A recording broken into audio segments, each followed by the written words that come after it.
bi nekk ci nit sëriñ bu mat sëriñ ay tegginam noonu la war a mel ci moom. Cheikh Al Khalifa radiyallahu anhu nag ku mu raw teggin la rawee loolu moo tax mu wax góor gi alxaaji Mamadou teggin yi du benn tekkam googu nag moo yéem ñëpp moo tax benn mag mos naa ñëw fekk ko Tiwaawan mu toog moom Cheikh Al Khalifa mu daal di dem xam naa ci xelam de mu ni man daal góor gi jaaxal na ma man damaa xamul day nappe damaa xamul toog ni patt doo wax doo xool gauche doo xool droite ni patt nii waaw moom lan la ci xelam de fii mu toog ñu kës fu ko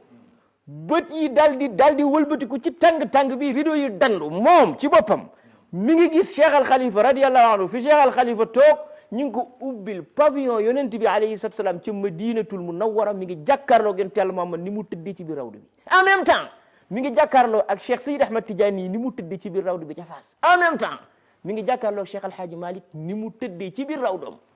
rek waa ji yuuxu ni mu jàkkaarloog yonen noonu la jàkkaarloog Cheikh